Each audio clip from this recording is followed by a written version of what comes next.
Hello again. My name is Reverend Gregory Holston, and we are here again at the Just Nation program, a program about faith, race, and justice here in the city of Philadelphia.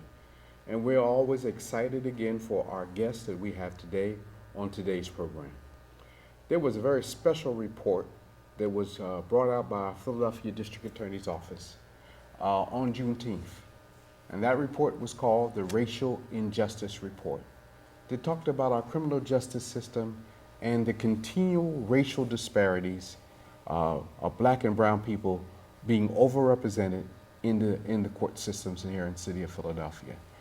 And we're going to have that discussion about this report for our program today. Again, I'm here with my co-host, Nia Holston. Nia, would you like to comment and share anything? Yes, just everyone, welcome to the show. We're so glad for those of you who have tuned in to watch.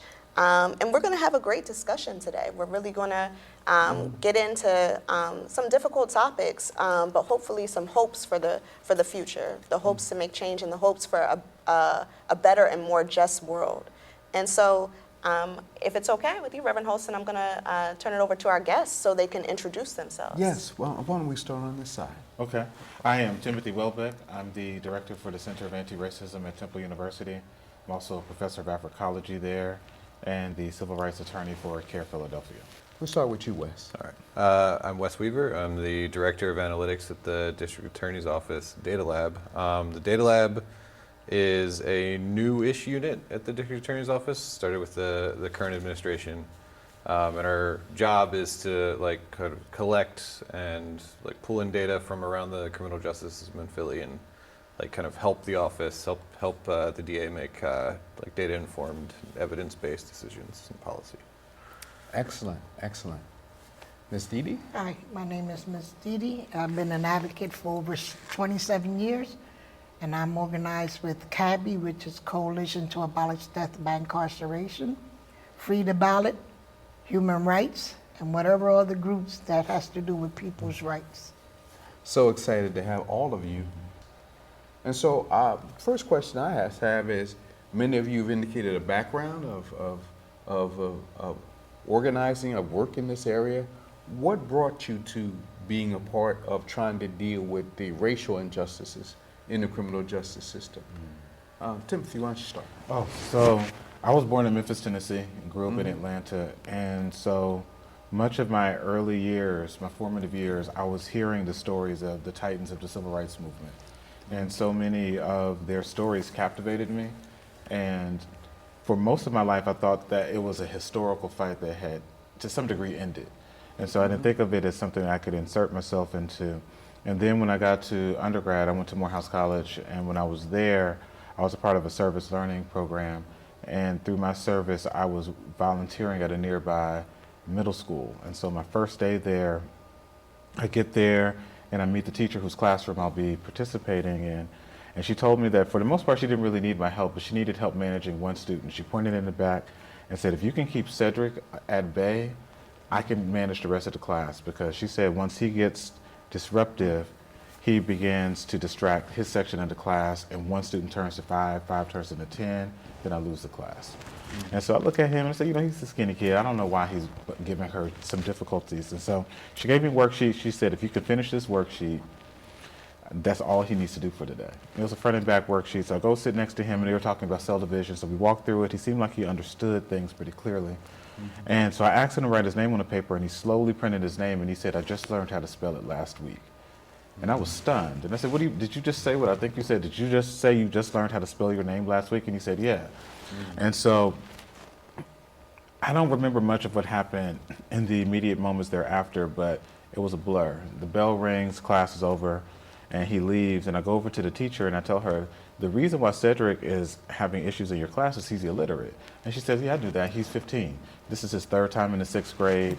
And social promotion has ended in Atlanta, and so he's my problem now, but he'll probably drop out soon because he's at the age where he's no longer legally required to come to school.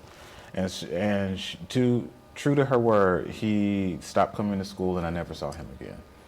But I felt as though it was necessary for me to do something, in part because I went to a school in the same county of the same state, and I got a world-class education. I went to a National School of Excellence. And the main difference between me and Cedric is that I had two parents who had the presence of mind to move us to an affluent white suburb, and I went to a great school as a consequence of that. And so my sister and I, we got great educations, but had you put me in Cedric's house and Cedric in my house, our stories could have been flipped. And so with that, I continued tutoring and mentoring in the Atlanta area. I eventually started a mentoring program with a colleague of mine who's now a civil rights attorney as well. And I worked for an educational nonprofit after I graduated. And then I wanted to go to law school because I felt like my impact was limited. And so that's how I got started.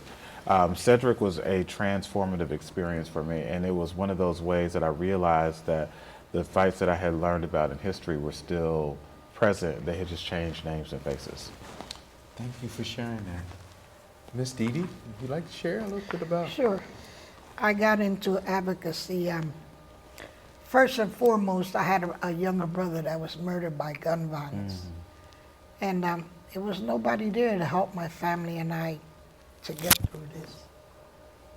But I'm also a mother of an only child that's been incarcerated since the age of 18.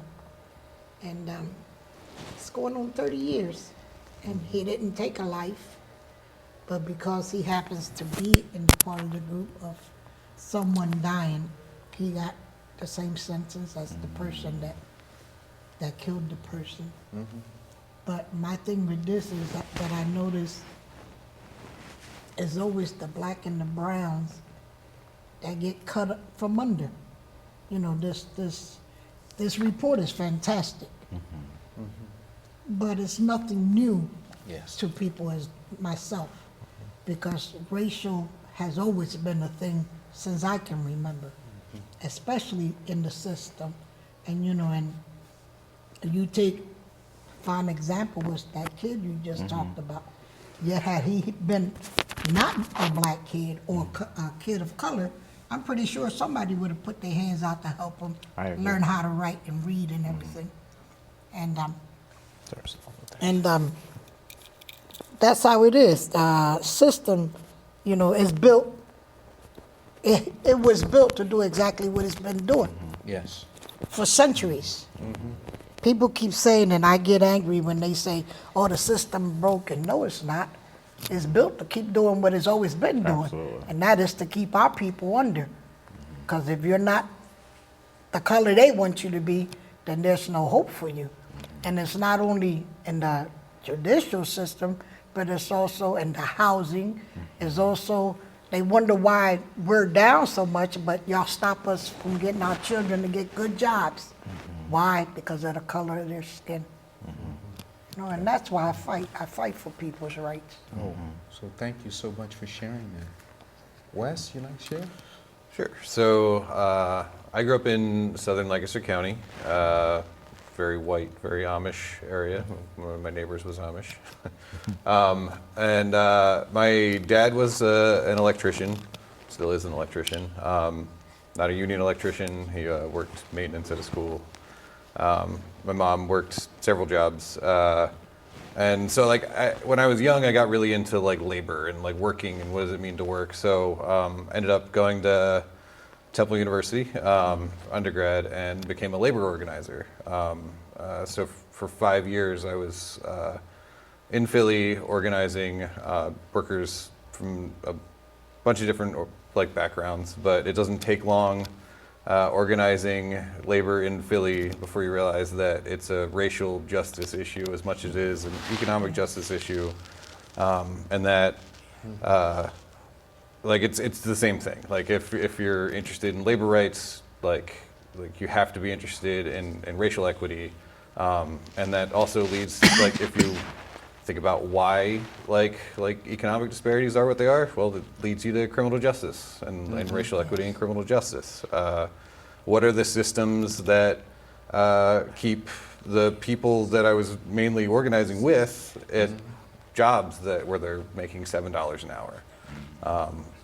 Why are the people who make the least like majority black and brown?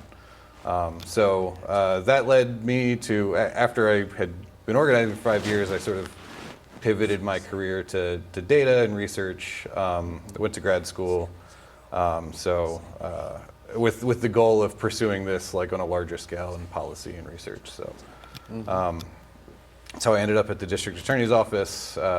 Like this new data unit seemed like a really good opportunity to pursue this on a bigger scale, like make more like I don't know, widespread impact than like maybe organizing a single workplace would at the time. So yeah. So thank you for sharing your backgrounds. Unless you want to jump in here, Nathan. No, the only thing I would want to say on this point is I think I was always aware of race and racism growing up. It was difficult to not be aware of it.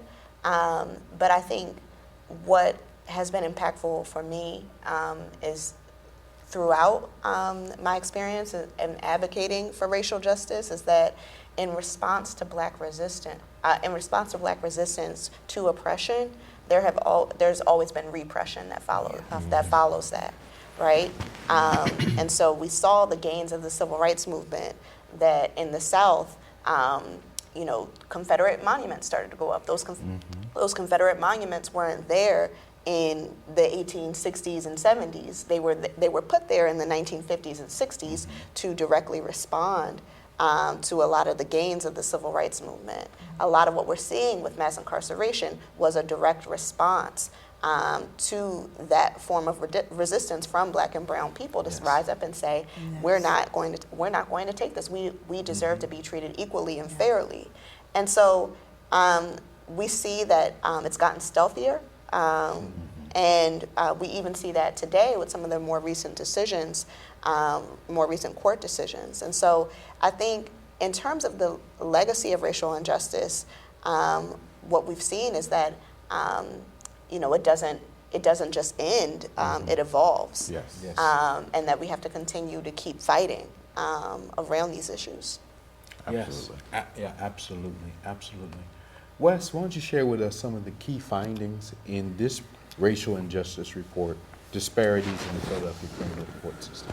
Sure. So I would say what the report is, it's a look at, I think, 290,000 criminal cases over an 8-year period, 2015 to 2022. And that was essentially all misdemeanor and felony cases charged of adults. We excluded juveniles for this for reasons that I can get into later if we're interested. But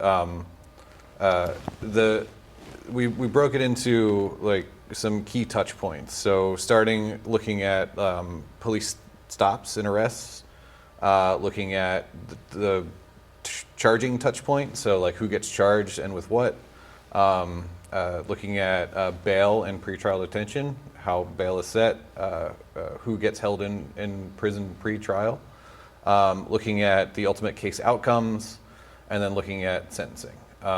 So what we found, I would say like the biggest thing is right at the start, the disparities introduced. So the city of Philadelphia, the population is like just under 40% black, but over 60% of people charged with a crime, excuse me.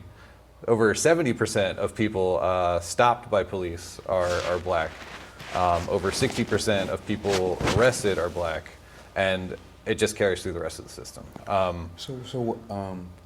Just so clarity for everyone else who is watching, 70% of the people who are stopped by police in the city of Philadelphia are African American. Correct.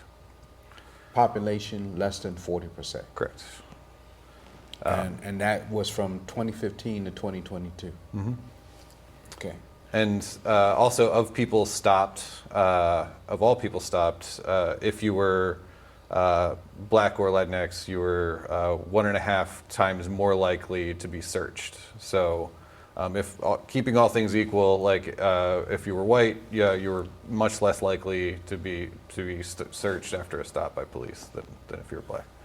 And is it true that most of the stops or most of the cases in the system are drugs or drug related? So that's a good question. I don't know that I have the correct answer, but yes, a large percentage of them are drug possession cases for stops, for sure. Okay.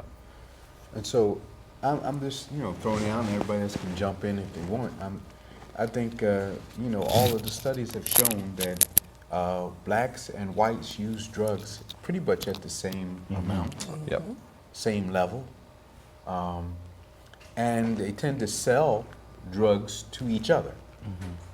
Whites maybe in a schoolyard, maybe in a college, maybe and blacks in those areas, and so if the drug use is pretty much the same based on race, but the stops are so much higher. I want people to comment on that. What does that mean? What does that say? Can I add to that, like, black people who were stopped were far less likely to be found with any contraband, so which is another finding of the report. Yeah, that's a key point there. And Reverend, to your point, I think ultimately it boils down to who we consider to be a criminal. In many ways, we have coded criminal to be black. Yes. And so people who were once considered property are now considered criminal, and it's a way to control the movement of our bodies, exploit our labor, things of that nature. Because ultimately, like you're getting at, a black person and white person can do the same thing. And the black person is more likely to be stopped by the police. If both are stopped by the police, the black person is more likely to be arrested. If both are arrested, the black person is more likely to be charged. If both are charged, the black person is more likely to be tried. If they're both tried, the black person is more likely to be convicted. If they're both convicted, the black person is getting a longer sentence for the same offense, even if you control for prior criminal record. And so ultimately, it's about the stigma that we affix to blackness. We're saying that black people are more likely to be a criminal. You're more likely to break the law. And as a consequence, something like drugs, like Wes is pointing to, is used at comparable rates, but black people are stopped more, less likely to have it when they're stopped and searched. So all the data you have found through this report for this study for 2 years really just backs up what he just kind of put in the synopsis. Yeah. So now we don't have to speculate anymore. We recognize we have the data that actually says those statements are true. Indeed, and it's just like what Ms. Dee Dee said earlier. These are things people in the community have been saying Yes. for Centuries. For centuries. Centuries. Centuries. Let's take what happened January 6th. Had they been people of color, you think they would have got in there? You know what it was. Keeping it honest. You're keeping it. And to Ms. Dee Dee's point, we already know the answer to that, because when people were protesting about the murder of George Floyd, the National Guard was standing across various monuments throughout D.C. Yes. And with January 6th, they were forewarned that people were coming to the Capitol with nefarious intent. Many of them would be armed, and we saw what happened there. We're just starting to, and I'm glad that we're starting to finally wake up, as people say, smell the coffee, Yes. and we're starting to speak out and fight out, especially during these riots that was happening. When you're keeping people in poverty and you're treating them with racism and treating them wrong, they have no choice. You're not listening to their voice, so now, okay, let's start rioting. Now everybody's paying attention. But it's not because people of color or people that's involved in riots, no. It's because that's the only way anybody's listening to them. Now everybody's starting to say, oh, okay, this happened, and this happened. And also now you notice now all these police killings, killing the blacks and the people of colors, you notice it's coming to a slowdown. It's not like before, because they were having a party with it, and nobody was saying nothing. Whatever they said, that's what it was. Now we're getting hip to this. Now we're in the era where people video everything. You can't fight against what you see. Who are you going to believe, me or your eyes? You know, so it's always been like that, always. Yeah. And I think that's what, and Neil, you can jump in here anytime, but I think that's the power of this report is the confirmation with data of what we already knew to be true. For those last people who are holding on to the fact that no, maybe that's not true. This report documents in Philadelphia discrimination, yes, issues of poverty and all of that are really important and have to be dealt with, but much of these disparities is the criminal justice system making decisions about who they're prosecuting, who they're charging, and the laws that have been propagated that affect black and brown people. Yeah, and they use criminal justice. I'm always with that word, justice. But no, it's only against just us. Come on now. Where's the justice at? It's only just us that are getting the short end of the stick when it shouldn't be that way at all. At all. I have a couple of questions. So one is directed to you as well as Wes. Sort of what precipitated this report in the DA's office? What was the journey like to doing this report, which in itself is novel, right? Yeah, well, there, maybe Baltimore, but I don't know any other DA's office has done a report like this. Right. So that's my first question. Sure. And then the second question is, where are the gaps in this report? What doesn't this report address? What does it still need to address, right? And so we can have a discussion about recommendations, but I guess my sense is, as a person who's practiced in the Philadelphia courts and is seeing firsthand these racial disparities in front of me, where there's a judge who offers one client, a white client, probation, and then locks my other client, who's black, up for the same offense, right? I've seen those same disparities. And so I want to hear sort of what's left out of the report, because a lot of this can't be quantified, right?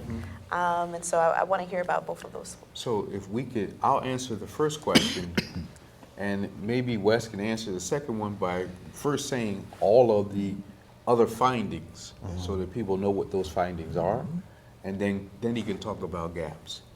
So let me say three, and excellent questions. For me, the essence of this report started with a desire when I came to the DA's office to do a Truth, Justice, and Reconciliation Commission.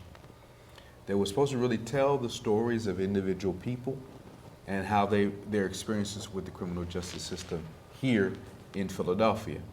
And out of beginning to set that up, which we didn't actually get to do and might come back to, I asked the Data Lab to be the one of the co-leaders at that time, Michael Hollinger. Could we do a racial disparity report to understand what is the racism in the system? And they agreed. And so that started this kind of 2-year journey of putting this kind of report together. It really was about just telling the truth, getting the truth out there, to determine so that what we won't continue to say, well, yeah, we just kind of know this. No, now we do know this. It's been documented. And when it's in documented form, people who are in leadership, people who are in power, have a responsibility to respond to it. The way you move people to justice and real reconciliation is you first start with just simply telling the truth. Yes. Yes. And that's what this report's goal is, to simply tell the truth. Wes, you want to share? Sure. I don't know if I can talk about all of the other findings in the report because my memory's not that good, but I think some of the major ones, so we talked about stops and arrests and how like the disparities first introduced there. If we go to the next step, which is charging, like I think a thing is like black and brown people are more likely to be charged with more serious offenses, which carry carry on down the line. If you're charged with a more serious offense, you're more likely to have bail set higher. You're more likely to be held in pretrial detention.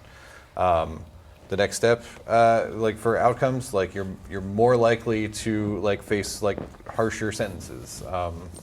The guidelines for felonies are stricter than misdemeanors, obviously. So like if you're somebody who's more likely to be charged with a felony, like you're more likely to like face harsher consequences, spend more time in jail. I forget the exact percentage, but the vast majority of people who are sentenced to 2 or more years of incarceration are black. So there's a lot more findings that I'm sure will come up. What's not in the report? There's a lot not in the report. Like the problem's huge. Like we sort of like covered these touch points. I've already said it's lacking information about the juvenile system, which is like the reason that it's not in here is like an administrative one. Like the data isn't as good. Like it's not as clean. It's harder to work with. So like for the sake of getting this report out, we were like, okay, let's focus on the adult system, and then like continue to work on juvenile so we can do a similar report in the juvenile system. What else is in the report? Like a real analysis of like prior record score, for example. Like so, if you're like we talk about it a little bit in the report, and the influence of prior record score on cases from bail to like sentencing. And what it is like it's an algorithm that looks at a person's like criminal history, or we should say like their like contact with law enforcement in the past. And it assigns them a score. The more contact you have, the higher your score is, the more likely you're to have higher bail set or be held. The like harsher the sentences will be if the judge follows guidelines. So like if you have a group of people who are much more likely to be stopped by police and have much higher contact, much more likely to have like prior like a higher prior record score, like they're going to face harsher consequences. So I think that is like one area that I think we should explore more and look at it and try to really measure the impact of prior record score on all of these things, because I think Yeah, so how does homicides fit into this? What do you mean? Were they one of the top 8 categories? No. Oh, that's another thing. So we looked at homicides a little bit, but this report was really focused on like the 8 most commonly charged offenses, and I don't remember all of them off the top of my head, but it included like aggravated assault, like drug possession, possession with intent to distribute, simple assault was another one. There are more, but homicide, while it's horrible and like certainly like deserves attention, was not one of those top 8. We did include information about like shooting victims and the disparity there. I think 83% of all shooting victims in this time period were black. So huge disparity there too. So it's an important point to bring out that this report focused on the 8 top terms numerically of cases that the DA's office and the criminal justice system normally deals with, and did not include homicide because they're not in one of the numerically top 8. That most of the system deals with drug and drug-related kinds of cases, aggravated assault, those kinds of cases, and the disparities were still there as well. And as we said earlier, white and blacks use drugs at the same level. These 8 top have something to do, often in drug related, but blacks are stopped more, charged more, arrested more, incarcerated more, sentenced more for a lot of the same kinds of things. That speaks to not just a system that has these societal problems, but also speaks to the system itself in how the system is prosecuting cases, how the system is deciding which areas to stop people and to frisk people and how they enter the system. Because the stops are 70%, and that number pretty much goes through the entire rest of the system. So who comes in the system initially is a higher percentage of African Americans, and that continues throughout the entire system. How do we respond to that? How do we deal with that reality? And I'm gonna throw this over to Timothy a little bit. What do you think in terms of recommendations of what we can do about a system that is just continue to be repressive in how it addresses and deals with African American and Latino people? That's such a great question. One of the things I was thinking about when you were talking about is how several mayoral candidates were talking about bringing back stop and frisk, and how Mayor Adams in New York is talking about bringing back stop and frisk. And I would hope that people would look at reports like this and realize that stop and frisk is not a viable strategy. And ultimately, that's a specific recommendation, but more broadly, I would hope that people would both listen to people like Ms. Didi, who was here earlier, or read this report and realize that people's experiences with the system demonstrate racial bias. The numbers back it up, the experience backs it up as well, and to consider reimagining what the system's engagement with people looks like. Because so much of the issues that we see in the city are problems that could be prevented if we address them on the front end. Philadelphia is the poorest big city in America. Many of the crimes or the things that get reported of crimes are crimes of poverty or that are adjacent to poverty. And if we could address people's basic needs, particularly around education, employment, and housing, we would see a precipitous decline in some of the crimes that we're seeing. And so much of it, I would argue, begins with reimagining what the system is supposed to do and how it engages with people, and also knowing that there's data to back up looking at engaging people differently.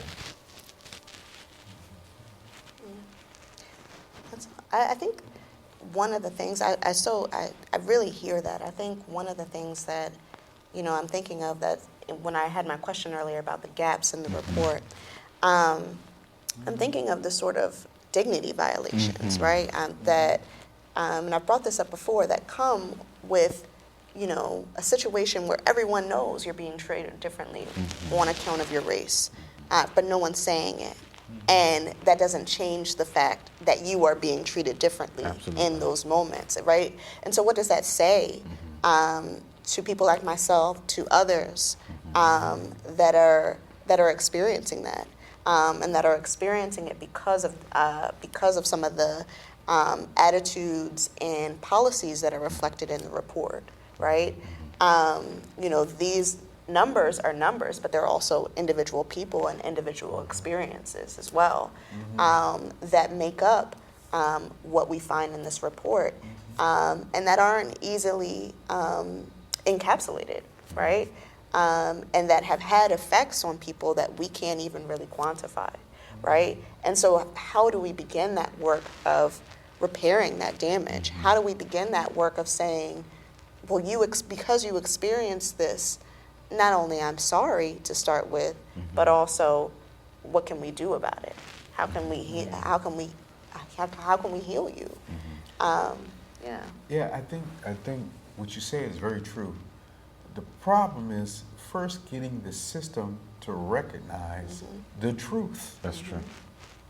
The truth of this data, the truth of what people have known from experience all along, the truth of those stories you just talked about. That means judges and attorneys and prosecutors and people who are involved in the system, probation officers, police, recognizing that the system we have structured is discriminatory. The system we have structured is not fair or just to black and brown people. And yet, yes, the way I go about policing, the way I go about prosecution, the way I go about judging, the way I go about probation, the way I go about incarceration, the way I go about prisons, all of that is racially biased, and therefore I am a part of a system that continues racial oppression. Coming to that truth, just resting in that truth, to deal with, I've spent 20 or 30 years of my life in this system, giving my life to it, but it's a system that is inherently racist. What does that mean to me? What am I prepared to deal? How am I prepared to deal with that truth for my own life? Maybe you won't end up feeling like you're the hero that you thought you were, because in some ways you may have done some heroic things, but also some things because the way the system is structured, that is racially discriminatory. It is getting people to start and deal with that truth first before they can even move to repair or reimagining or any of those things. And I'm struggling with people not being able to do that. I'm struggling with it as well, because what it requires of a person to hold on to those visions and dreams of themselves as the hero in the story, it requires a centering of oneself, right? So Are you there to help folks, or are you there because you are the hero in your own story and it's all about you? And so I think there's a real decentering that needs to happen, because that trauma that you may experience because you participated in a system that is unfair, unjust, wholly racist from the start, does not trump the trauma of those who experience the harm and the damage of that system. And so I don't want to, diminish the challenges that you're talking about, because they're real for those people, and we do have to be cognizant of it as people who are trying to build power and trying to build a world that looks radically different than the world we're seeing today. But it does take some, tap on the shoulder and say, hey, you got to snap out of it. Yes. You got to snap out of it, because the damage that the system has caused is incalculable, and it's in every facet of the system, right? I used to be a public defender, and I remember a conversation with older public defenders who were no longer in the office, who were going back and forth saying, mass incarceration happened on your watch. No, mass incarceration happened on your watch. No, it happened on your watch. It happened on everybody's watch. It sure did. Everybody. It happened on everybody's watch. And I think about that for myself as a younger attorney. And I think about, COVID. And I think about just the demolishment of what vestiges of a social safety net we had in the first place, and how so many folks were impacted by that at that time, and how, in a lot of ways, a lot of people failed. And so you constantly have to contend with that in your own work. Yes. Yeah. That coming, as a man of faith, as Christian faith, I would particularly say that come to Jesus moment, where you got to come to some recognition of what the truth is, and your own complicity in the truth of the racism of the system, and so this report can drive that kind of conversation, and hopefully lead people to a direction and a purpose that can move them to a sense of admission. Yes, I did do that. Yes, I was a part of that. Yes, I am a part of it. Yes, I am doing this. And then moving to real repair. Okay, now since I've admitted it, what will I actually do about it? How will I make the change necessary? Right. Wes, we've been involved in a lot of these kind of conversations already within the DA's office and other places. How have you felt about those kind of conversations? You're coming to this from a data perspective, not as somebody who is actually doing the legal work in a system, but what do you feel as you've heard these kind of conversations about just moving people to receive and accept these kind of data information? Yeah, I think it's mixed, right? So there's a lot of people who are excited about the work and they want to make like big changes, and they're like eager to not change the world, change the Philadelphia criminal justice system, right? And then there are other people that have been around for a long time, and they have their experiences and they have their I guess the lessons that they've learned, whether right or wrong, like in their lives, working as like prosecutors in an office, and the data can be like startling, I guess. So it's like maybe it's something that they know, but like they have justifications. It's like, oh well, like if you account for like prior record score, it's like, well, as I talked about, there's problems with prior record score. If you account for like the seriousness of the offense, well, there's problems with like how cases are charged too. Like you're more likely to be charged with something more serious. So it's mixed, I would say, but I think people are willing to listen for the most part. So I am hopeful that like reports like this one, maybe future reports, and the other work that we do, the work that you do, and the work that the DA is promoting will continue to change this culture over a longer period of time. So I think we've made some progress. We've got a long way to go, not just in our office and in the whole city. So. Well, I'm glad that you're excited and remain hopeful in the midst of these conversations. Like I said, it is for some refreshing truth that they already have known for a long, long time, and for others, it's hard to look at because it's a condemnation, or at least they feel that way about the work they've done over the years. And there are others who are eager and excited about the work because they came with that in mind to make the change. So let's talk. Well, go ahead. You want to say something? Oh yeah, I was just gonna say, like, what I found in like doing this sort of data work is like what you're often doing is holding up a mirror, and people who've never looked at a mirror before might be startled. Like they don't know what they look like, for how other people see it. So yeah. Maybe it's not holding up a mirror, but holding up a television camera. Yeah. And recognizing how you look on television. But yes, that I think that's true, and it's difficult. I think there's also a sense of complacency amongst some people, right? And I think when we're talking about actors, we're not just talking about white people. We're not just talking about those who have traditionally held positions of power, right? We're talking about black people who have held those positions of power. We're talking about brown people who have held those positions of power. So let's be clear about that, right? There have been many actors who have contributed to these racial disparities, right? I think there's also a sense of complacency.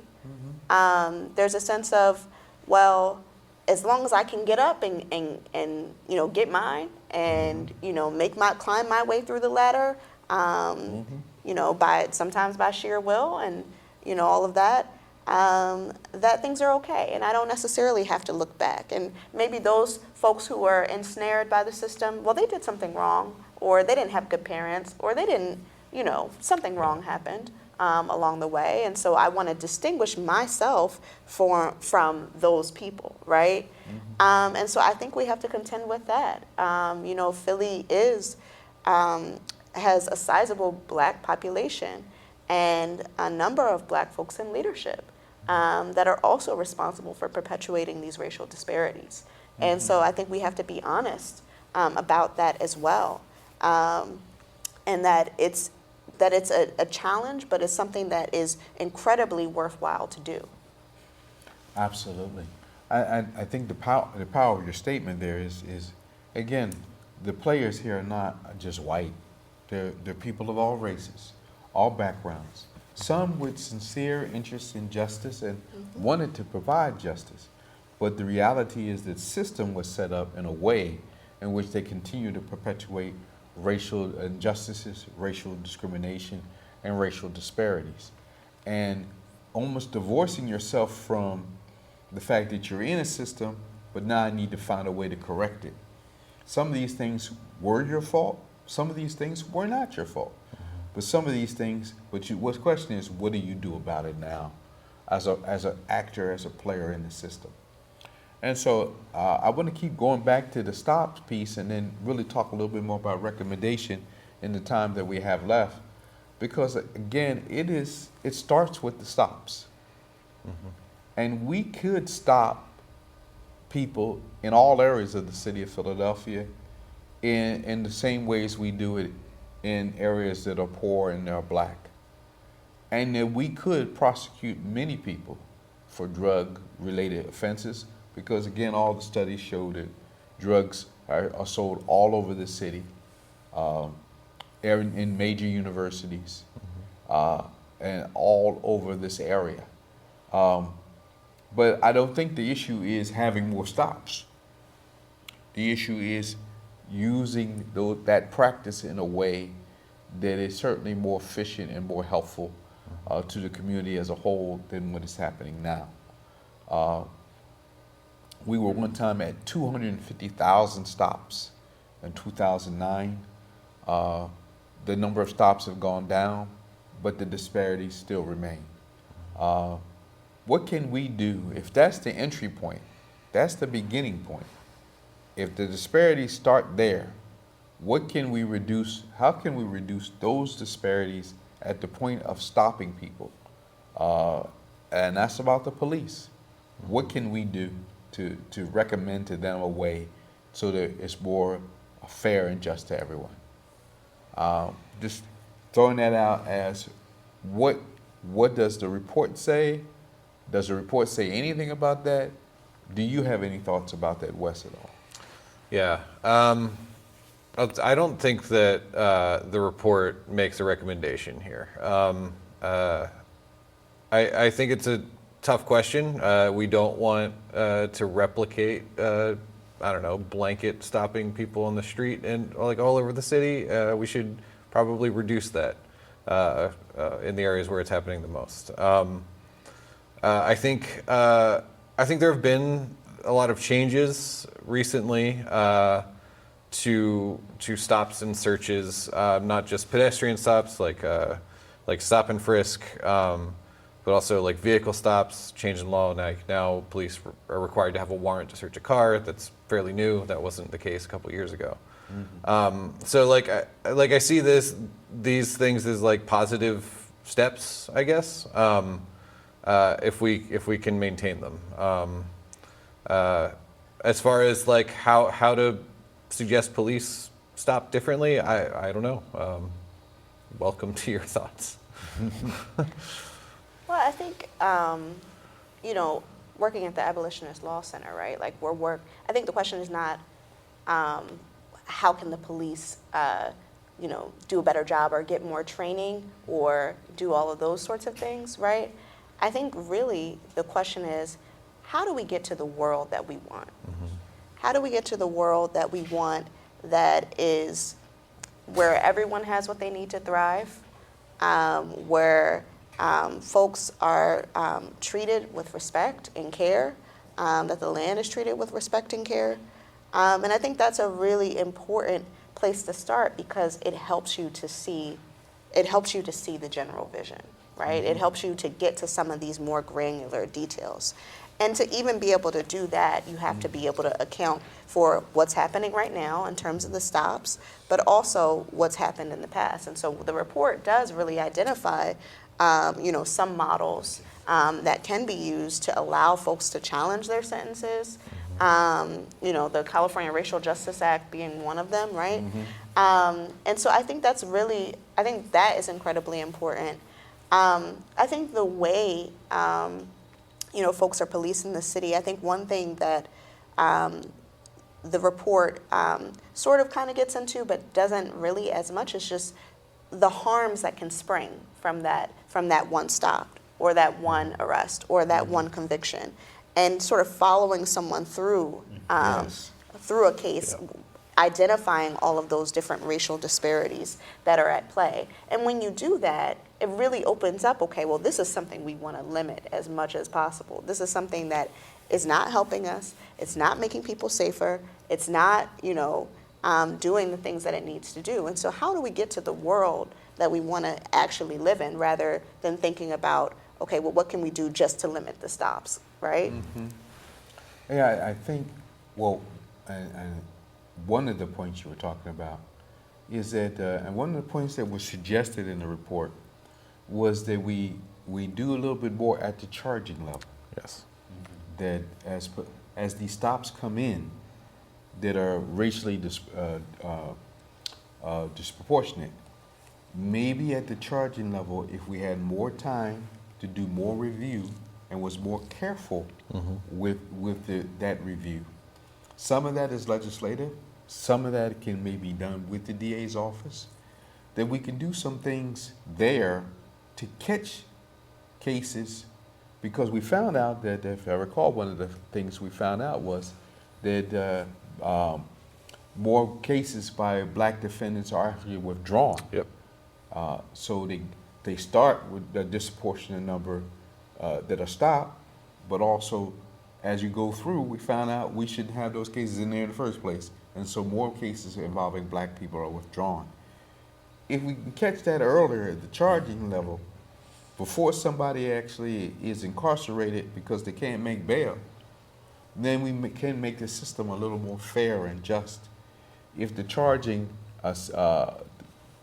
function stops, arrest, charging, that's the DA, we can do something there. We can filter so that we get more of the cases that deserve to be there, and not allow people to be in the system for 9 months to a year, stuck in jail before they actually end up getting the case withdrawn or moved out because it shouldn't have been there in the first place. So I mean, here I need the conversation about that at all, at the charging level, what we can do. I think the charging piece is certainly important. I think it's also listening to folks' experiences, right? There have been many times where I've encountered folks who have encountered explicitly racist, so not just racial disparities, but while they're being arrested, while they're being stopped, they're being spoken to in a way that is racist and derogatory, and being spoken to by racist officers, and they know that. And there's no way for the system to account for that, Yes. right? There's no way for the system to apologize or to repair that damage. And even when the system tries to, i.e. by firing a number of cops who specifically, evince racist ideologies, they were allowed to remain, and many of them were rehired, right? And so I think you have a system that privileges those who often are a part of this problem, and we know they're a part of the problem, but the courts and the system privileges them. And so I think it's also important to find a way to listen to folks' particular experience. I also think, one thing that's interesting about the charging level is that, you have all these body-worn cameras on police officers, right? You're paying for all of this data and all of this storage of this massive surveillance system. And, sometimes those body-worn cameras will pick up explicitly racist encounters or encounters that are clearly in opposition to what the police officer said. But it's months and months later by the time somebody watches that body-worn camera, by the time the defender has access to it. And so what does that do to a person? Absolutely. Yeah, and again, that kind of brings back the idea of charge and arrest and review kind of unit to be in play before. I mean, like in the suburbs, I think it's the case that oftentimes people aren't really charged and arrested right away. They're given summonses, they're allowed for further investigation, and they're asked to come back, and most of the time they do, which we do with bail anyway. So if we had a greater review so that we can have time to look at that video, have time to look at that data, had time to be able to look all that and really could ferret all of that out beforehand, hopefully in a more truthful and honest way, having the place where this is really arbitrating those kinds of things right off. it might be a way to again, reduce some of the disparities. What kind of recommendations do you suggest, Steph? I think both of your suggestions are good, and I think they're ultimately leaning towards reducing police interactions to begin with, because that's where much of this begins. And much of the conversation around police interactions, much of it has centered or recentered along a series of arguments that we call defund the police, or just even the sliding scale of people even getting as far as abolition. But ultimately, what this is indicating is that we're having too many interactions to begin with. And I think if we could find better ways to fund community services and other non-police emergency responders, and particularly for people with mental health challenges or non-medical emergencies or people who need some form of counseling, if we were to do something like that, we could prevent a lot of these things before they even begin, because as you both suggested, once we start the charging, once we have the interaction, then we often have the charging, and that sets forth many of the areas of the study: the charge, the trial, the conviction rates. And so if we could stop some of that on the front end, I think we would reduce some of the issues that the report reveals.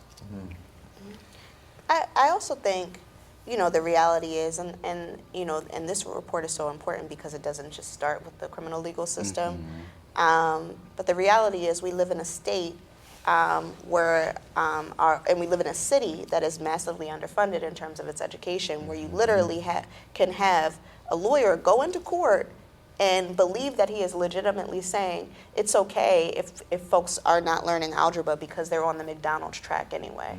And so you have folks that are invested in creating this permanent, in viewing black folks as a permanent underclass, right? And are invested in this system. And we see that at every turn, that there is, like I said in the beginning, when you see a rise up in resistance to oppression, there is an immediate repression, right? And so I think folks have to be strong, who are encouraged to fight out and speak out against racial injustice. They have to be encouraged to continue that fight and to not get complacent, to not build a world around what they think is possible, but build a world and a vision, believe, for what should be, right? And I think starting from there will guide you in so many different directions. I think there's so much for the court system to do on these points, and that this is only the beginning. And I think, one of the things that we can talk about, Reverend Holston, is what the DA office plans to do next with this report. Well, certainly that's a good segue as we're here coming to a close to this particular conversation. I know the DA's office is taking a long look at this report that's been listed by our data lab. We'll work through each and every unit to see what each unit can be able to do to reduce racial disparities. And is planning to continue to work with the community in positive and powerful ways around the kinds of legislation changes that are necessary. The DA has long said he believes in no cash bail. I believe that we need to change our policing arbitration system. That we need to have transform even how we're doing the work we're doing in terms of parole and probation. These pieces of legislation are still in Harrisburg, and so coming around these particular points are as a part of the work of the DA's office, but the DA's office is definitely looking internally to what it can do to make a difference. I would say to you, as we're getting ready to close, we're down to our last 30 seconds or so, that in the 1970s, we literally had 1/5 of the people incarcerated today. That was the number in the 1970s. And that time we had Rizzo, we had DAs Rendell and Specter. None of them were considered the soft on crime, but we had 1/5 of the incarceration level here in Philadelphia and across the state. Our goal with this report and our goal of this television program today is to be able to take that look and to begin to take those steps to make the change we need to make. I thank you for watching. Take care, and we'll see you next time.